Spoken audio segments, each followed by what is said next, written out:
Praise the Lord. ഇന്ന് ഞാൻ എനിക്കുണ്ടായിട്ടുള്ള കുറച്ച് ചില പേഴ്സണലായിട്ടുള്ള അനുഭവങ്ങൾ, ദൈവാനുഭവങ്ങൾ നിങ്ങളുമായിട്ട് ഷെയർ ചെയ്യാമെന്നാണ് വിചാരിക്കുന്നത്. എങ്ങനെയാണ് സുവിശേഷ വേലയിൽ കർത്താവ് എന്നെ നയിക്കുന്നത്, എങ്ങനെയാണ് ഞാൻ ഇതിലേക്ക് വന്നത് എന്നുള്ള കുറച്ച് കാര്യങ്ങളൊക്കെ, പേഴ്സണലായിട്ടുള്ള കാര്യങ്ങളൊക്കെ നിങ്ങളുമായിട്ട് ഷെയർ ചെയ്യാമെന്നാണ് വിചാരിക്കുന്നത്. അപ്പം സുവിശേഷ വേലയിലായിരിക്കുന്ന പലർക്കും അത് ഹെൽപ്ഫുള്ളായിരിക്കുമെന്ന് ഞാൻ വിചാരിക്കുന്നു. അപ്പോൾ എൻ്റെ ഒരു കർത്താവിനോട് ചേർന്ന് ഞാൻ അടുത്ത് നടക്കാൻ തുടങ്ങിയിട്ട് ഇപ്പോൾ ഏകദേശം 30 വർഷമായെന്ന് പറയാം. അപ്പോൾ എൻ്റെ ഏറ്റവും ആദ്യത്തെ അനുഭവം എന്ന് പറയുന്നത്, ഞാൻ പ്രീ ഡിഗ്രിക്ക് പഠിച്ചുകൊണ്ടിരുന്ന സമയത്ത്, എനിക്ക് ഒരു 16 വയസ്സൊക്കെ ഉള്ള സമയത്ത് ഞാൻ പറഞ്ഞിരുന്നു, പല വീഡിയോയിലും ഞാൻ പറഞ്ഞിട്ടുണ്ട്, എൻ്റെ ആദ്യത്തെ പരിശുദ്ധാത്മ അഭിഷേകം, ആ ഒരു അനുഭവം, ആ ഒരു ഹോളി സ്പിരിറ്റ് അനോയിൻറ്റിങ്, അതാണ് എന്നെ ചേഞ്ച് ചെയ്തത്. അപ്പം ഞാൻ പലപ്പോഴും പറഞ്ഞിട്ടുണ്ട്, ആ ഒരു അനുഭവമാണ് എൻ്റെ ജീവിതത്തിലെ ഏറ്റവും സന്തോഷം നിറഞ്ഞ ഒരു നിമിഷം എന്ന് പറയുന്നത്. ജീവിതത്തിൽ എനിക്കുണ്ടായിട്ടുള്ള എല്ലാ സന്തോഷങ്ങളെക്കാളിലും ഞാൻ ഏറെ അധികം വിലമതിക്കുന്ന ഒരു സന്തോഷമാണ് ആ ഒരു നിമിഷം എന്ന് പറയുന്നത്. അത്രയേറെ ഞാൻ ആത്മാവിൽ ആനന്ദിച്ച ഒരു നിമിഷമാണ് എനിക്ക് ആദ്യത്തെ പരിശുദ്ധാത്മാവിൻ്റെ അഭിഷേകം കിട്ടിയപ്പോൾ. ഞാൻ പലപ്പോഴും അതിൻ്റെ ഡീറ്റെയിൽസ് എല്ലാം പറഞ്ഞിട്ടുണ്ട്. അപ്പോൾ നിങ്ങൾ എൻ്റെ പല വീഡിയോകൾ കേട്ടിട്ടുണ്ടെങ്കിൽ അതറിയാം. അപ്പോൾ അതിലേക്ക് ഞാൻ പോകുന്നില്ല. പക്ഷെ അതാണ് എൻ്റെ ജീവിതത്തിലെ ഏറ്റവും ആദ്യത്തെ ഒരു പരിശുദ്ധാത്മ അനുഭവം എന്ന് പറയുന്നത്. അപ്പോൾ അതോടുകൂടിയാണ് ഞാൻ ഈശോയുടെ ഒത്തിരി അടുത്ത് നടക്കാനായിട്ട് തുടങ്ങിയത്. അപ്പം അന്ന് എനിക്ക് ഭയങ്കര സന്തോഷമായിരുന്നു ആ പരിശുദ്ധാത്മ അഭിഷേകം കിട്ടിയപ്പോൾ. കാരണം ഞാൻ ഒട്ടും എക്സ്പെക്റ്റ് ചെയ്തില്ല, ഞാൻ ചോദിക്കുമ്പോൾ കർത്താവ് എനിക്ക് അഭിഷേകം തരുമെന്ന്. അപ്പോൾ കർത്താവ് എനിക്ക് അഭിഷേകം തന്നപ്പോൾ ആ അഭിഷേകത്തോടുകൂടി വലിയൊരു സന്തോഷവും എൻ്റെ ഹൃദയത്തിൽ അങ്ങ് നിറച്ചു തന്നു. അത് കഴിഞ്ഞിട്ട് ഞാൻ സ്ഥിരമായിട്ട് കരിസ്മയിൽ വെച്ചാണ് എനിക്ക് അനുഭവം ഉണ്ടായത്. അപ്പം ഞാൻ സ്ഥിരമായിട്ട് അവിടെ ധ്യാനത്തിന് പോവുകയും എല്ലാ സാറ്റർഡേയും പോകാറുണ്ടായിരുന്നു. അപ്പം ഞാനും ആ അനുഭവം കഴിഞ്ഞിട്ട് വന്ന ഒരു 3 മാസമോ 4 മാസമോ കഴിഞ്ഞപ്പോൾ പെന്തക്കോസ്തി വന്നു. പെന്തക്കോസ്തി സമയത്ത് ഞാൻ അവിടെ ധ്യാനം അറ്റൻഡ് ചെയ്തുകൊണ്ടിരുന്നപ്പം എനിക്ക് സ്തുതിപ്പിൻ്റെ വരം കിട്ടി. സ്തുതിപ്പിൻ്റെ വരം എന്ന് പറയുമ്പോൾ നമ്മൾ ഒരു ഭാഷാവരം പോലെ ഒരു ഫ്ലുവൻ്റായിട്ടൊരു ഭാഷ പറയല്ല, പക്ഷേ സ്തുതിക്കാനായിട്ടുള്ളൊരു വരം കിട്ടി. അത് കഴിഞ്ഞിട്ട് അന്നേരം എൻ്റെ ഈ കൈ ഇങ്ങനെ തരിക്കാൻ തുടങ്ങി. എൻ്റെ ഈ 2 കൈയും ഇങ്ങനെ തരിച്ചുകൊണ്ടിരിക്കുക. അപ്പം ഞാനിങ്ങനെ വിചാരിക്കും, എനിക്ക് നേരത്തെ ഉണ്ടായിട്ടില്ലാത്തൊരനുഭവം, തരിപ്പ് തന്നെ, പക്ഷെ നല്ല ഇൻറ്റൻസ് ആയിട്ട് തരിക്കുന്നു. എന്തുകൊണ്ട് ഇത് തരിക്കുന്നു എന്ന് എനിക്കറിയത്തില്ല, ഈ ടിപ്പ് മാത്രം. അപ്പം ഞാനിങ്ങനെ വിചാരിക്കുക, എൻ്റെ 2 കരങ്ങളും എന്താണ് ഇങ്ങനെ തരിച്ചുകൊണ്ടിരിക്കുന്നതെന്ന്. അപ്പം ഞാനിങ്ങനെ വിചാരിച്ചുകൊണ്ടിരുന്നതും എനിക്ക് തരിപ്പ് നടക്കുകയും ഞാനിങ്ങനെ വിചാരിക്കുകയും ചെയ്യുന്ന സമയത്ത് അച്ഛൻ അവിടുന്ന് അനൗൺസ് ചെയ്യുക, 12 പേർക്ക് കർത്താവ് രോഗശാന്തിയുടെ വരം കൊടുക്കുന്നു. അതിന് അടയാളമായിട്ട് കർത്താവ് കൊടുക്കുന്ന അവരുടെ വിരൽ തുമ്പുകൾ ഇങ്ങനെ തരിച്ചുകൊണ്ടിരിക്കുമെന്ന്. എനിക്കുണ്ടായ സന്തോഷം എന്ന് പറഞ്ഞാൽ പറഞ്ഞറിയിക്കാൻ മേല. പെന്തക്കോസ്തിയുടെ അന്ന് ഭാഷാവരം കിട്ടി, ഭാഷാവരല്ല സ്തുതിപ്പിൻ്റെ വരം കിട്ടി, അതിൻ്റെ കൂടി ഇങ്ങനെ കരങ്ങൾ ഇത് രോഗശാന്തിയുടെ വരവും കിട്ടി. അപ്പോൾ ഞാൻ ഒരു കൊച്ചു കുട്ടിയെ പോലെയാണെന്ന്, ഒരു 16 വയസ്സ് അത്രയുള്ള അറിവേ എനിക്കുള്ളൂ. അപ്പം ഞാൻ പെട്ടെന്ന് ഓർത്ത്, ദൈവമേ ഇതൊന്ന് നോക്കണമല്ലോ, എനിക്ക് രോഗശാന്തിയുടെ വരം കിട്ടിയെന്ന് പറഞ്ഞു, ഒന്ന് പരീക്ഷിക്കണമല്ലോ എന്ന് വിചാരിച്ചിട്ട് ഞാൻ ഓർത്ത് എന്ത് ചെയ്യും. അപ്പം എൻ്റെ കൈ നിറച്ചും കുറേ സ്ഥലത്തായിട്ട് ഇങ്ങനെ വാട്സ് അരിമ്പാറ ഉണ്ടായിരുന്നു. അപ്പം ഞാൻ നോക്കിയിട്ട് വേറെ പ്രാർത്ഥിക്കാനായിട്ട്, ഇപ്പം എനിക്ക് പ്രാർത്ഥിക്കാനായിട്ട് അസുഖങ്ങളൊന്നും കാണുന്നില്ല. അപ്പം ഞാൻ പെട്ടെന്ന് എൻ്റെ ഈ കരം ഈ വാട്സിൽ വെച്ചിട്ടങ്ങ് പ്രാർത്ഥിച്ചു. ഈ അരിമ്പാറ എനിക്ക് കിട്ടിയ രോഗശാന്തി വരം ഉപയോഗിച്ച് ഞാൻ പ്രാർത്ഥിക്കുന്നു, ഇത് നീങ്ങിപ്പോട്ടെ എന്ന് പ്രാർത്ഥിച്ചു കഴിഞ്ഞിട്ട് ഞാൻ നോക്കിയപ്പം ആ അരിമ്പാറ അവിടെ തന്നെ ഉണ്ട്. അപ്പോൾ എനിക്ക് ഒരു സംശയം, എൻ്റെ ദൈവമേ ഇങ്ങനെ കിട്ടിയെന്ന് പറഞ്ഞു, പക്ഷെ പ്രാർത്ഥിച്ചിട്ട് പോയില്ലല്ലോ എന്ന്. പക്ഷെ എന്നാലും എനിക്ക് ഭയങ്കര സന്തോഷമായി കേട്ടോ. ഞാൻ തിരിച്ചു പോകുന്ന വഴി എൻ്റെ ഡാഡിയും കൂട്ടിയാണ് ഞങ്ങൾ വന്നത്. അപ്പോൾ ഡാഡിയോട് ഞാൻ പറഞ്ഞു, ഡാഡി ഇങ്ങനെ അച്ഛൻ പറഞ്ഞിങ്ങനെ തരിപ്പിൻ്റെ ഇത് പറഞ്ഞപ്പോഴത്തേക്ക് എൻ്റെ കൈയും തരിച്ചു, അപ്പോൾ എനിക്ക് രോഗശാന്തിയുടെ വരം കിട്ടിയെന്നൊക്കെ പറഞ്ഞു. പ്രാർത്ഥിച്ചിട്ട് ഇത് പോയില്ല എന്നുള്ള കാര്യം ഞാൻ പറഞ്ഞില്ല അങ്ങനെ. പക്ഷേ അത് ശരിയായിരുന്നു, ആ പറഞ്ഞത് ഞാൻ ശരിയാണ്. ഇങ്ങനെ അച്ഛൻ പറയുകയും ചെയ്തു, എൻ്റെ കൈ ധരിക്കുകയും ചെയ്തു. അത് കഴിഞ്ഞിട്ട് പിറ്റേ ദിവസം ഞാൻ കുളിക്കുന്ന സമയത്ത് നോക്കിയപ്പം എൻ്റെ കയ്യിലുണ്ടായിരുന്ന മുഴുവൻ അരിമ്പാറയും അങ്ങ് അപ്രത്യക്ഷമായിപ്പോയി. സ്കിന്ന് നല്ല പെർഫെക്റ്റ് ആയിട്ടിരിക്കുന്നു, പല സ്ഥലത്തായിട്ടുണ്ടായിരുന്നു കേട്ടോ, അതെല്ലാം അങ്ങ് പോയി. അപ്പോൾ പെട്ടെന്ന് അതെപ്പോൾ പോയി എന്ന് എനിക്ക് അറിഞ്ഞുകൂടാ. ഞാൻ പ്രാർത്ഥിച്ച് കഴിഞ്ഞ് നോക്കിയപ്പോൾ ഉണ്ടായിരുന്നു, പിന്നെ ഞാൻ അതിനെപ്പറ്റി ഓർക്കുന്നില്ല. പിറ്റേ ദിവസം കുളിക്കുമ്പോഴാണ് ഞാൻ നോട്ടീസ് ചെയ്യുന്നത് ഇതെല്ലാം അങ്ങ് ഡിസപ്പിയറായി. എനിക്ക് ഭയങ്കര സന്തോഷമായി, എനിക്ക് കർത്താവ് ഇങ്ങനെ രോഗശാന്തിയുടെ വരുന്നതെന്ന്. പക്ഷേ ഞാനത് അധികം ആരോടും ഒന്നും പറഞ്ഞില്ല, എന്തോ എനിക്കങ്ങനെ പറയണമെന്നോ അങ്ങനെയൊന്നും തോന്നിയില്ല. എനിക്കറിഞ്ഞുകൂടാ, അന്ന് അങ്ങനെയാണ് ഇത് ചെയ്തത്.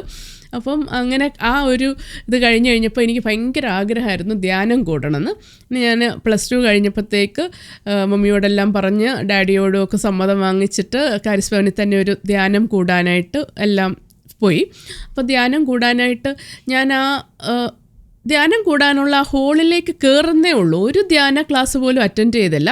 അപ്പം അവിടെ പരിശുദ്ധ സക്രാരിയിൽ ഈശോ അവിടെ സന്നിഹിതനായിട്ടുണ്ട്. അപ്പോൾ അവിടെ ദിവ്യകാരുണ്യം എഴുന്നള്ളിച്ച് വെച്ചിട്ടുണ്ട്. അപ്പോൾ ഞാൻ ആ ഹോളിലേക്ക് ഇങ്ങനെ കയറുകയും ഞാൻ പല ഭാഷയിൽ അങ്ങ് സംസാരിക്കാൻ തുടങ്ങി. പല ഭാഷകളിൽ പാട്ട് പാടാനായിട്ടുള്ള കൃപ കിട്ടി. അതായത് ഭയങ്കര ഫ്ലുവൻ്റായിട്ട് നമ്മളൊരു ഭാഷ പറയുന്നത് പോലെ അങ്ങനെ ഭാഷാവരം കിട്ടി. ഒരു ക്ലാസ്സും അറ്റൻഡ് ചെയ്തില്ല, ഒന്നുമില്ല. ജസ്റ്റ് ഞാനവിടെ കയറിയപ്പോൾ തന്നെ എനിക്ക് ഈ ഒരു അനുഗ്രഹം ദൈവം അങ്ങ് തന്നു. അത് കഴിഞ്ഞിട്ട് ധ്യാനത്തിൻ്റെ ആ ലാസ്റ്റ് ദിവസം ഞാനൊരു സ്വരം കേൾക്കാണ്, നീ ജെറുസലേമിലും സമരിയായിലും യഹൂദയായാലും ലോകത്തിൻ്റെ അതിർത്തി വരെയും എൻ്റെ സാക്ഷിയായിരിക്കുമെന്ന്. അപ്പം എനിക്ക് അത് കേൾക്കുക, എനിക്ക് ഭയങ്കര ഒരു പവർ വന്നങ്ങ് എന്നെ നിറഞ്ഞു. അപ്പോൾ ആ സ്വരം കേൾക്കുക ഞാൻ ഭയങ്കര ഒരു പരിശുദ്ധാത്മാവ് അങ്ങ് നിറഞ്ഞു എന്നിലേക്ക്. അപ്പം നീ ജെറുസലേമിലും സമരിയായിലും യൂദയായാലും ലോകത്തിൻ്റെ അതിർത്തി വരെയും എൻ്റെ സാക്ഷിയായിരിക്കുമെന്ന്. അപ്പം അത് കഴിഞ്ഞിട്ട് അത് കേട്ട് കഴിഞ്ഞിട്ട് ഞാൻ വീട്ടിൽ വന്ന് അമ്മയോട് പറഞ്ഞു, അമ്മ ഇങ്ങനെ ലോകത്തിൻ്റെ അതിർത്തി വരെയും ഞാൻ സാക്ഷിയായിരിക്കുമെന്നാണ് ഈശോ എനിക്ക് പ്രോമിസ് ചെയ്തിരിക്കുന്നതെന്നൊക്കെ പറഞ്ഞ് ഭയങ്കര സന്തോഷത്തിലാണ് തിരിച്ചു വന്നത്. അപ്പം എവിടെയെങ്കിലുമൊക്കെ നമ്മുടെ ചെറിയ പ്രാർത്ഥന കൂട്ടായ്മകളിലൊക്കെ ഞാൻ എന്തെങ്കിലുമൊക്കെ സാക്ഷ്യമൊക്കെ പറയാറുണ്ട്.